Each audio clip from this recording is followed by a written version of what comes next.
जय श्री कृष्णा प्रिय मित्रों। आप सभी को श्री कृष्ण जन्माष्टमी की हार्दिक शुभकामनाएं। आज हम आप सभी को श्री कृष्ण जन्माष्टमी की एक अत्यंत ही महत्वपूर्ण और पावन कथा सुनाने जा रहे हैं। जो भी माताएं, बहनें या मेरे प्रिय भाई श्री कृष्ण जन्माष्टमी का व्रत रखते हैं, उन्हें यह कथा अवश्य सुननी चाहिए, क्योंकि इस कथा को सुनने और व्रत करने से मनोवांछित फल की प्राप्ति होती है। भगवान श्री कृष्ण अपनी कृपा से भक्तों की सभी मनोकामनाएं अवश्य पूरी करते हैं। मित्रों, जन्माष्टमी का पर्व केवल एक धार्मिक आयोजन ही नहीं, बल्कि श्रद्धा, भक्ति और प्रेम का अद्वितीय संगम है। इस दिन समस्त संसार भगवान की भक्ति में डूब जाता है और रात्रि में भगवान श्री कृष्ण का जन्मोत्सव मनाया जाता है। मित्रों, श्री कृष्ण जन्माष्टमी का व्रत भाद्रपद माह के कृष्ण पक्ष की अष्टमी तिथि को मनाया जाता है। इस दिन को भगवान श्री कृष्ण के जन्म दिवस के रूप में पूरे उत्साह और आस्था से मनाया जाता है। मित्रों, श्री कृष्ण जन्माष्टमी का यह व्रत पूरे वर्ष में रखे जाने वाले सभी व्रतों में सबसे बड़ा और पुण्यकारी माना जाता है। इसे व्रतराज भी कहा जाता है। जो भी मनुष्य जन्माष्टमी का व्रत करता है, उसे मनोवांछित फल की प्राप्ति होती है। जो भी भक्त पूरी श्रद्धा, प्रेम और नियम से यह व्रत करता है, भगवान श्री कृष्ण उसकी सभी मनोकामनाएं पूर्ण करते हैं। उसके जीवन से दुख, दरिद्रता और संकट दूर हो जाते हैं और उसके घर आंगन में सुख, शांति और समृद्धि का वास होता है। प्रिय मित्रों, आज की इस वीडियो में हम आप सभी को श्री कृष्ण जन्माष्टमी पर सुनी जाने वाली पौराणिक कथा सुनाएंगे। जो भी इस कथा का श्रवण करता है, भगवान श्री कृष्ण उसकी सभी मनोकामनाएं पूरी करते हैं। मित्रों, ऐसी मान्यता है कि जो भी जन्माष्टमी के दिन भगवान श्री कृष्ण को प्रेम पूर्वक केवल एक बार भी झूला झुला देता है, तो श्री कृष्ण उसकी सभी मनोकामनाएं पूर्ण कर देते हैं। जो भक्त व्रत नहीं कर सकता है, इस दिन भगवान को भोग लगाकर, माखन मिश्री अर्पित कर, झूला झुलाकर अपार पुण्य प्राप्त कर सकता है। जो भी मनुष्य श्रद्धा और नियम से जन्माष्टमी का व्रत रखता है, उसके जीवन में कभी गरीबी और दरिद्रता नहीं आती है। उसके जीवन के सभी पाप नष्ट हो जाते हैं और उसे मोक्ष की प्राप्ति होती है। तो मित्रों, आइए अब हम सुनते हैं श्री कृष्ण जन्माष्टमी व्रत की कथा। द्वापर युग में जब पृथ्वी पाप, अत्याचार और अधर्म से भरने लगी, संपूर्ण सृष्टि में अराजकता फैलने लगी, दानवों और दुष्ट राजाओं के अत्याचारों से धर्म का लोप होने लगा, तो धरती माता ने गौ माता का रूप धारण किया और सृष्टि के रचयिता भगवान ब्रह्मा जी के पास जा पहुंची। गाय रूपी पृथ्वी माता के साथ इंद्र, वरुण, अग्नि, वायु और अन्य सभी देवता भी ब्रह्मा जी के पास जा पहुंचे और ब्रह्मा जी को प्रणाम करके पृथ्वी की दुखद स्थिति और बढ़ते पापों का वर्णन किया। इसके बाद धरती माता ने करुण स्वर में ब्रह्मा जी से कहा, हे प्रभु, हे सृष्टि के रचयिता, आपके द्वारा बनाए गए प्राणियों के अधर्म और पापों के बोझ सहते सहते मैं थक चुकी हूँ। पापियों के अत्याचार से मेरा अस्तित्व संकट में है।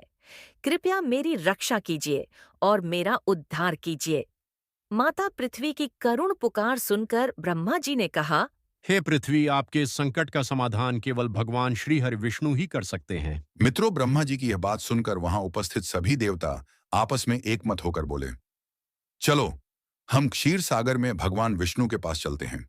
इस प्रकार सभी देवता गौ माता को साथ लेकर क्षीर सागर भगवान श्री हरि विष्णु के पास जा पहुंचे, जहां भगवान श्री हरि विष्णु शेषनाग की विशाल सैया पर विश्राम कर रहे थे। वहां पहुंचकर सभी देवताओं ने भगवान विष्णु की स्तुति आरंभ की, उनके दिव्य रूप का ध्यान किया और विनम्रता से हाथ जोड़कर प्रार्थना की, हे जगत पालक, आप ही इस संसार के संकटों का निवारण करने में समर्थ हैं। कृपया धरती माता को पापों के बोझ से मुक्त कराइए। मित्रों, देवताओं की करुण पुकार सुनकर ब्रह्मांड के पालनहार श्री हरि की योग निद्रा भंग हुई। करुणा से भरे भगवान ने अपनी कमल जैसी नेत्रों से सभी देवताओं को देखा और मधुर स्वर में प्रश्न किया, हे देवगण, आप सभी आज इस प्रकार एकत्र होकर वैकुंठ लोक में क्यों पधारे हैं? अवश्य ही कोई विशेष कारण होगा। कृपया यहाँ आने का प्रयोजन बताइए। मैं आपकी क्या सहायता कर सकता हूँ?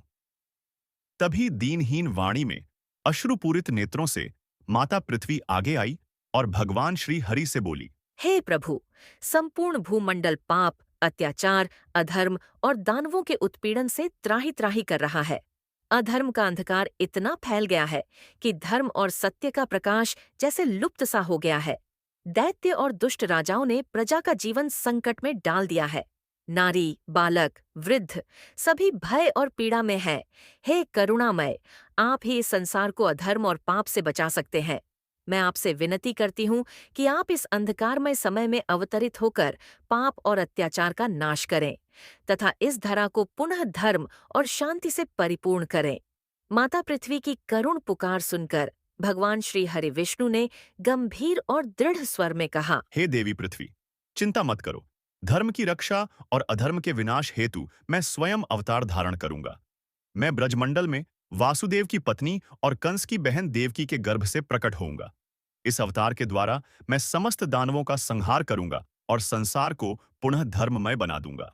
इसके बाद भगवान ने आगे कहा, हे देवी पृथ्वी, तुम ब्रजभूमि में जाकर यादव कुल में जन्म लो। वहां मेरे बाल रूप की लीलाओं का आनंद लो और मेरे अवतार के कार्य में सहयोग करो। मित्रों, इतना कहकर भगवान श्री हरि विष्णु अंतर्ध्यान हो गए। उनके अदृश्य होते ही सभी देवता और देवी पृथ्वी ब्रजभूमि की ओर प्रस्थान कर गए और वहां जाकर नंद, यशोदा, गोप, गोपियों एवं अन्य यादवों के रूप में जन्म लिया। ब्रजभूमि में उनके आगमन से वातावरण आनंद और पवित्रता से भर गया। एक दिन वासुदेव और देवकी अपने साले कंस के साथ रथ में बैठकर गोकुल की ओर जा रहे थे। रथ नगर की गलियों से निकल ही रहा था कि आकाश में गंभीर गर्जना के साथ एक दिव्य भविष्यवाणी हुई। अरे दुराचारी कंस, जिसको तू अपनी बहन समझकर प्रेम से रथ में बिठाकर ले जा रहा है, उसी के गर्भ से जन्म लेने वाला 8वां पुत्र तेरे अहंकार और अत्याचार का अंत करेगा। वही तेरी मृत्यु का कारण बनेगा। मित्रों, इस भयानक वाणी को सुनते ही कंस का चेहरा क्रोध और भय से विकृत हो उठा। उसने बिना विलंब किए अपनी तलवार खींच ली और उसी क्षण देवकी का वध करने के लिए उसकी ओर झपटा। लेकिन वासुदेव ने तुरंत आगे बढ़कर कंस का हाथ पकड़ लिया और दृढ़ स्वर में कहा, हे कंस, तुम ये क्या अनर्थ करने जा रहे हो? यह तो नारी है, निर्दोष है। अपनी बहन का वध करना तुम्हारे जैसे यशस्वी राजा को शोभा नहीं देता।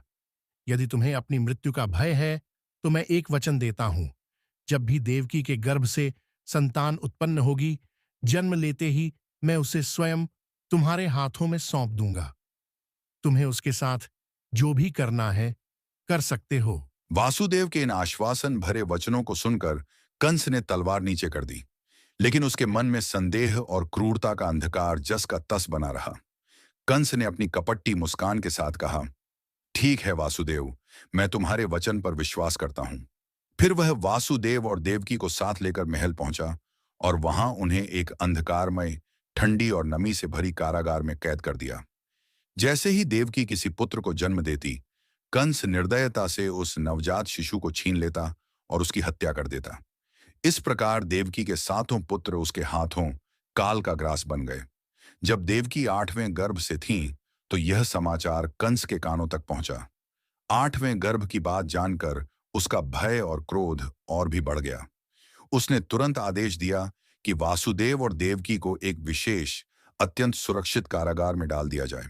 वहां चारों ओर लोहे की मजबूत सलाखें, ऊंची दीवारें और 8 पहर कड़ा पहरा दिया जाए, ताकि न कोई अंदर आ सके और न कोई बाहर निकल पाए। मित्रों, भाद्रपद मास के कृष्ण पक्ष की अष्टमी तिथि मध्य रात्रि का समय था। आकाश में बादल गरज रहे थे, हल्की हल्की वर्षा हो रही थी और चारों ओर गहरी निस्तब्धता छाई हुई थी। तभी उसी पावन क्षण में कारागार के भीतर पद्मधारी, पीतांबर परिधान धारण किए, शंख, चक्र, गदा और पद्म से सुशोभित भगवान श्री कृष्ण प्रकट हुए। उनके तेजोमय स्वरूप से पूरा कारागार स्वर्णिम प्रकाश से आलोकित हो उठा, मानो सहस्त्र सूर्यों का प्रकाश एक साथ फैल गया हो। वासुदेव और देवकी अपने प्रभु की यह दिव्य लीला देखकर विस्मय और आनंद से भर उठे। दोनों ने हाथ जोड़कर अश्रुपूर्ण नेत्रों से प्रभु के चरणों में प्रणाम किया। उसके बाद लीलामय भगवान श्री कृष्ण ने अपना बाल रूप धारण कर लिया। तभी एक अद्भुत चमत्कार हुआ। वासुदेव और देवकी के हाथों की बेड़ियां अपने आप टूट गईं। कारागार के भारी भरकम दरवाजे अपने आप खुल गए और पहरेदार गहरी नींद में सो गए। वासुदेव ने अपने नवजात प्रभु को सावधानी से उठाया, उन्हें सिर पर टोकरी में रखा और रात के अंधकार में कारागार से बाहर निकल पड़े। रास्ता सुनसान था, परंतु हर कदम पर भगवान की कृपा उनके साथ थी। जब वे यमुना तट पर पहुंचे और नदी में उतरे, तब यमुना का जलस्तर अचानक बढ़ने लगा। यह कोई क्रोध नहीं था, बल्कि प्रभु के चरण कमलों को स्पर्श करने की लालसा थी। यमुना की लहरें मानो विनती कर रही हों, हे प्रभु, एक बार अपने चरणों का पावन स्पर्श दीजिए। जब लहरों ने श्री कृष्ण के चरण कमलों को छू लिया, तो तुरंत जलस्तर घट गया और वासुदेव ने पैदल ही यमुना को पार कर लिया। गोकुल धाम पहुंचकर वासुदेव ने देखा कि नंद भवन का एक दरवाजा खुला हुआ है। भीतर प्रवेश करने पर वे देखते हैं मैया यशोदा गहरी नींद में हैं और उनके पास एक नवजात कन्या सो रही है। वासुदेव ने अपने बाल गोपाल श्री कृष्ण को यशोदा माता के पास शैया पर सुला दिया और उस कन्या को उठाकर चुपचाप वापस चल दिए। जैसे ही वासुदेव कारागार पहुंचे, एक और चमत्कार हुआ। उनके हाथों में फिर से बेड़ियां लग गईं। दरवाजे अपने आप बंद हो गए और सोए हुए पहरेदार मानो कुछ हुआ ही ना हो ऐसे जाग उठे। बेड़ियां लगने के कुछ ही क्षण बाद वह कन्या जोर जोर से रोने लगी। उसकी तीखी रुलाई कारागार की दीवारों से टकराकर बाहर तक गूंज उठी। पहरेदार ने तुरंत यह समाचार कंस के पास भेज दिया। महाराज, देवकी की 8वीं संतान का जन्म हो चुका है। यह सुनते ही कंस का चेहरा क्रोध और भय से विकृत हो गया। वह बिना देर किए कारागार की ओर दौड़ा और भीतर घुसते ही देवकी के पास पहुंच गया। उसने निर्दयता से उस नन्ही कन्या को देवकी की गोद से छीन लिया और क्रोधित होकर बोला, यही है मेरी मृत्यु का कारण। देखता हूं ये मेरा अंत कैसे करेगी। ये मेरा अंत करे, इससे पहले मैं इसका अंत कर दूंगा। मित्रों, इतना कहते ही कंस ने दोनों हाथों से कन्या को उठा लिया और उसे जैसे ही पत्थर पर पटकना चाहा, उसी समय एक अद्भुत चमत्कार हुआ। कन्या उसके हाथों से छूटकर आकाश में उड़ गई और क्षण भर में साक्षात दिव्य देवी के रूप में प्रकट हो गई। उसके स्वरूप से चारों ओर प्रकाश फैल गया। फिर उस कन्या ने एक गर्जना भरी आवाज में कहा, अरे दुराचारी कंस, जिस मृत्यु से तू डर रहा है वह तो गोकुल में पहले ही जन्म ले चुका है। अब तेरे पापों का अंत निश्चित है। वही तेरा वध करेगा और इस धरती को तेरे अत्याचार से मुक्त करेगा। इतना कहकर देवी आकाश मार्ग से अदृश्य हो गई। देवी के अदृश्य होते ही कंस का मन भय और क्रोध से भर गया। वह गोकुल की ओर जाने के लिए सोचने लगा, लेकिन उसके मन में शंका भी थी। यदि देवी का वचन सत्य है तो वह बालक अभी नन्हा है। समय रहते मैं उसका अंत कर दूंगा। यह सोचकर कंस ने अपने मंत्रियों और राक्षसों को बुलाकर आदेश दिया, जाओ गोकुल और ब्रज के चारों ओर नजर रखो। जो भी नवजात शिशु मिले उसे तुरंत मार दो। कोई भी बालक गोकुल में जीवित न बचे। कंस के आदेश पर उसके दानव सेवक ब्रजभूमि में प्रवेश करने लगे। सबसे पहले कंस ने पूतना नामक राक्षसी को भेजा। वह एक सुंदरी का रूप धारण कर हाथ में विष लगी हुई स्तन लेकर गोकुल के घर घर में घूमने लगी। जब वह नंद भवन पहुंची तो उसने शिशु श्री कृष्ण को गोद में लिया और दूध पिलाने का प्रयास किया, लेकिन लीलामय बालक ने उसके प्राण ही चूस लिए। पूतना अपने असली भीषण रूप में वापस आई और धराशायी हो गई। इसके बाद कंस ने तृणावर्त नामक असुर को भेजा, जो आंधी और तूफान के रूप में आया। उसने बालक कृष्ण को उठाकर आकाश में ले जाने का प्रयास किया, परंतु कृष्ण ने खेल खेल में ही उसका गला दबा दिया और वह धरती पर गिरकर मारा गया। कंस बार बार नए नए राक्षस भेजता रहा, बकासुर, अघासुर, वत्सासुर, धेनुकासुर, लेकिन हर बार भगवान श्री कृष्ण अपनी बाल लीलाओं में ही उन्हें मार देते और गोकुल की रक्षा करते।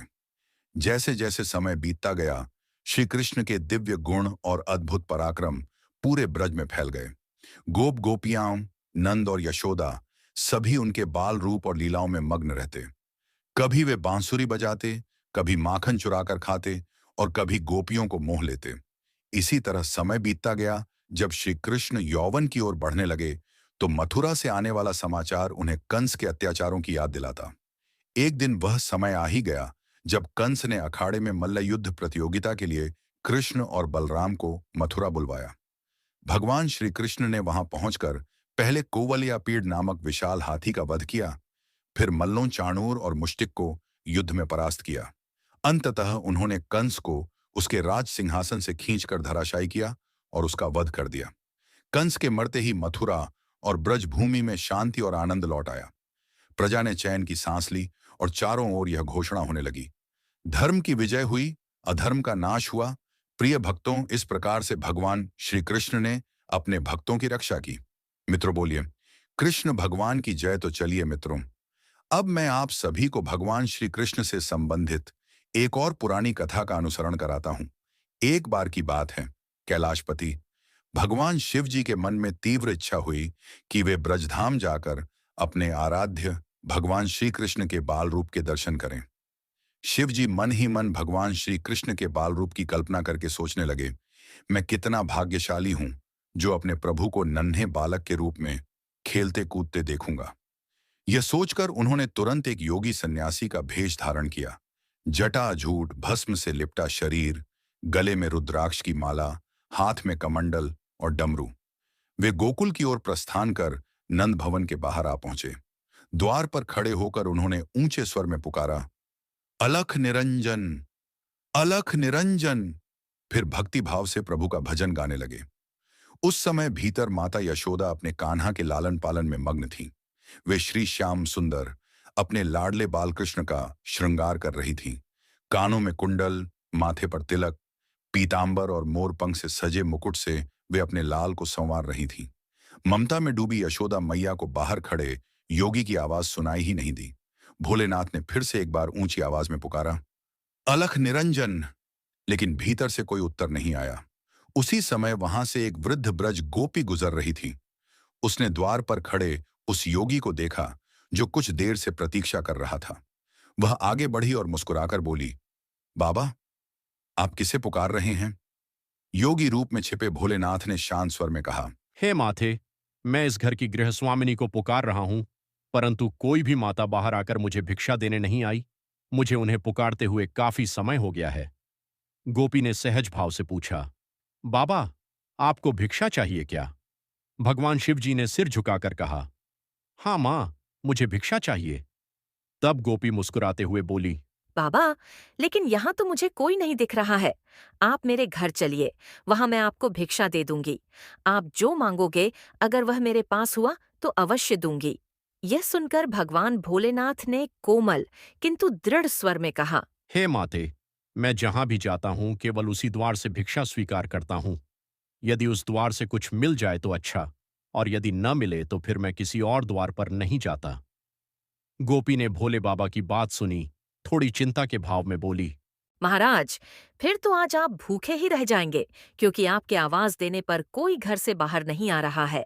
गोपी की बात सुनकर भगवान भोलेनाथ ने शांत मुखमुद्रा में गोपी से कहा, जैसी प्रभु की इच्छा। यह सुनकर गोपी के हृदय में करुणा जागी। वह मन ही मन सोचने लगी, हमारे गांव से कोई भूखा जाए, यह तो पूरे गोकुल के लिए लज्जा की बात है। फिर वह स्नेहिल स्वर में भगवान शिव जी से बोली, बाबा, आप यहीं ठहरिए, मैं अंदर जाकर देखती हूँ कि यशोदा रानी कहाँ है। यह कहकर गोपी नंद भवन के भीतर गई। जैसे ही उसने आंगन में कदम रखा, उसके कानों में मधुर लोरी की ध्वनि गूंज उठी। अंदर का दृश्य बड़ा ही मोहक था। मैया यशोदा अपने लाडले श्याम सुंदर का श्रृंगार कर रही थी। उनके कोमल हाथ कान्हा के काले घुंघराले बालों में मोरपंख सजा रहे थे और अधरों पर लोरी के मधुर बोल थे। कान्हा की पलकें नींद से भारी हो रही थीं और यशोदा मैया का चेहरा वात्सल्य से दमक रहा था। उधर बाहर खड़े भगवान शंकर अपने त्रिशूल पर हाथ टिकाए मन ही मन कहने लगे, आज प्रभु के दर्शन किए बिना मैं यहां से नहीं जाऊंगा। उनकी आंखों में अद्भुत प्रेम और श्रद्धा का भाव झलक रहा था। गोपी ने धीरे से यशोदा मैया को पुकारा, यशोदा रानी, कहाँ हो? मैया यशोदा ने लोरी रोककर सिर उठाया और बोली, आओ काकी, क्या बात है? गोपी ने पास आकर धीरे से कहा, यशोदा रानी, तुम्हारे द्वार पर एक योगी कब से भिक्षा के लिए खड़ा है। क्या तुमने उसकी आवाज नहीं सुनी? मैया यशोदा ने आश्चर्य से उत्तर दिया, नहीं काकी, मुझे तो कोई आवाज सुनाई नहीं दी। गोपी ने थोड़ा आग्रह भरे स्वर में कहा, अरे यशोदा रानी, जल्दी से उसे भिक्षा दे दो, वह तो कोई बड़ा महात्मा लगता है। तब मैया यशोदा ने गोपी की बात सुनकर मुस्कुराते हुए कहा, ठीक है काकी, अगर तुम ऐसा कह रही हो तो मैं उसे कुछ दे देती हूँ।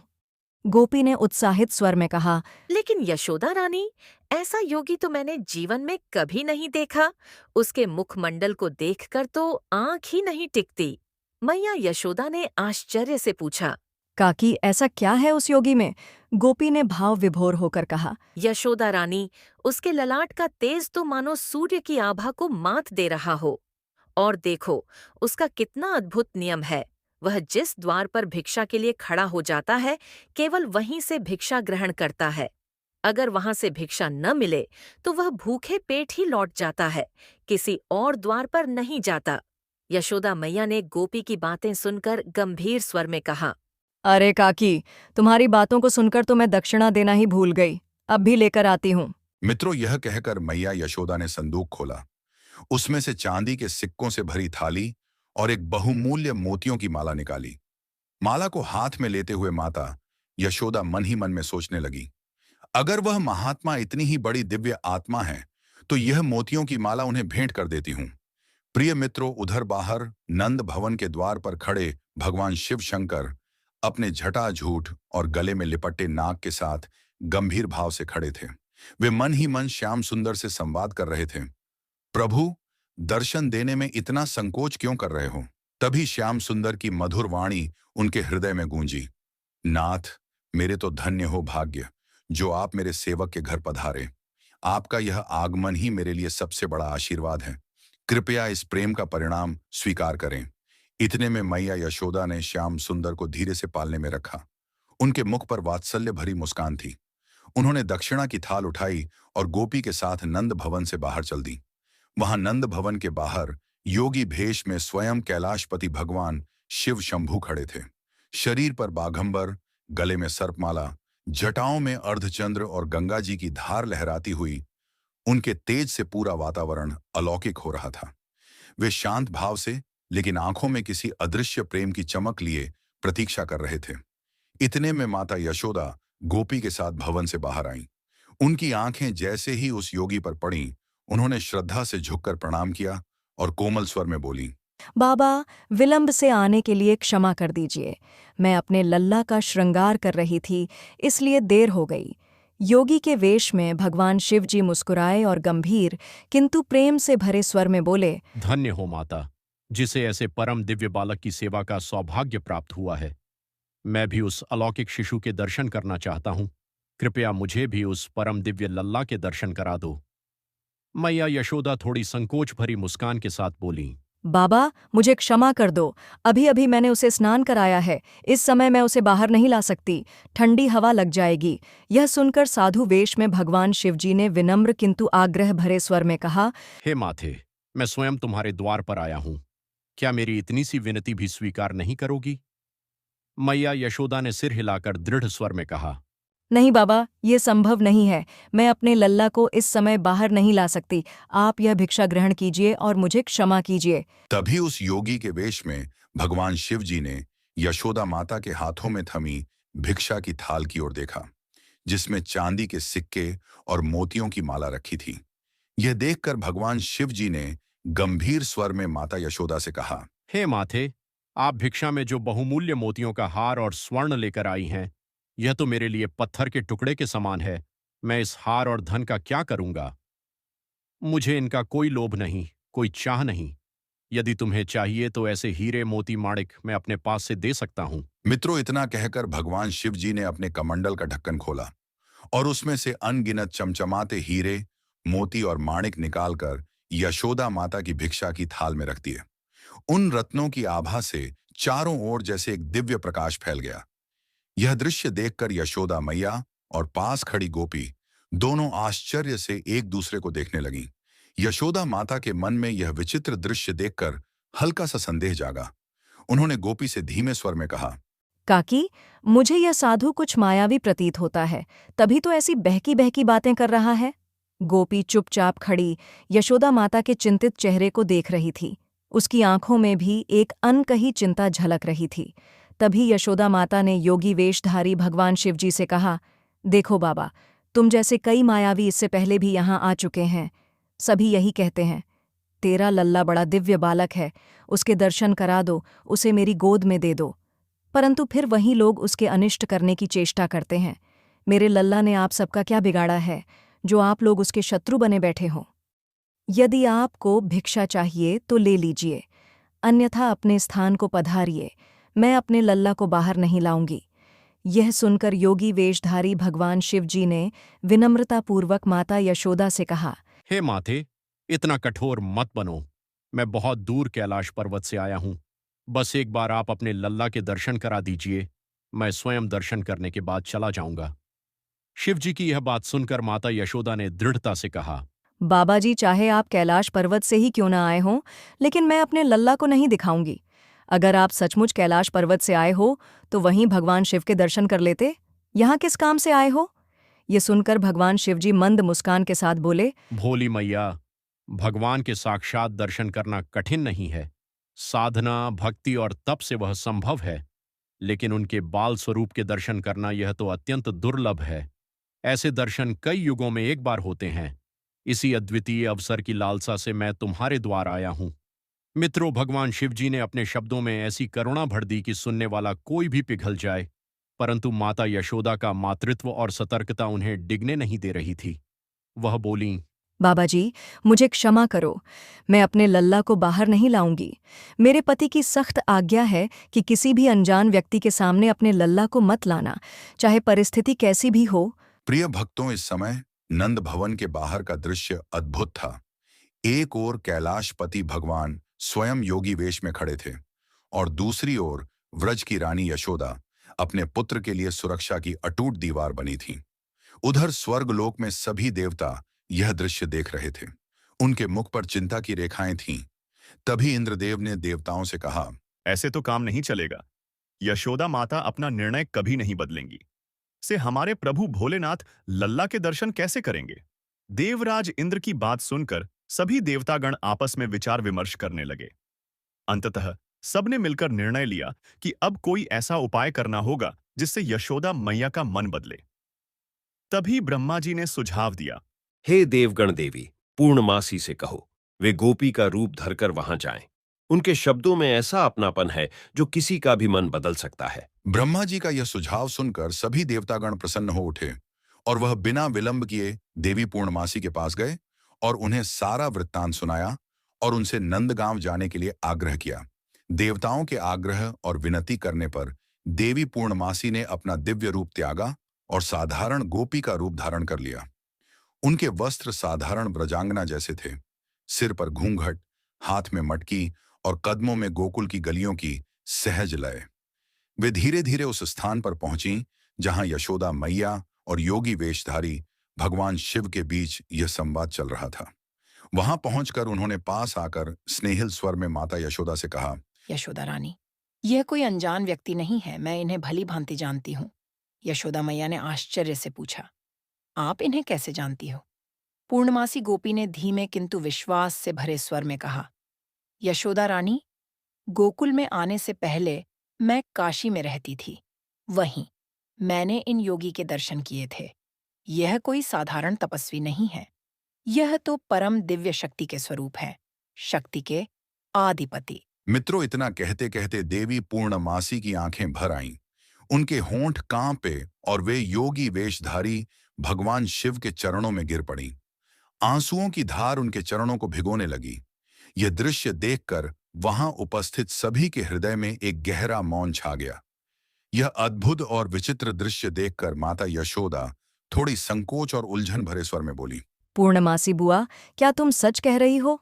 तुम जानती हो ना मैं अपने लल्ला की कितनी रक्षा करती हूँ, पर इनकी वेशभूषा देखो, लंबी लंबी जटाएं, पूरे बदन पर भभूत, गले में जीवित सांपों की माला।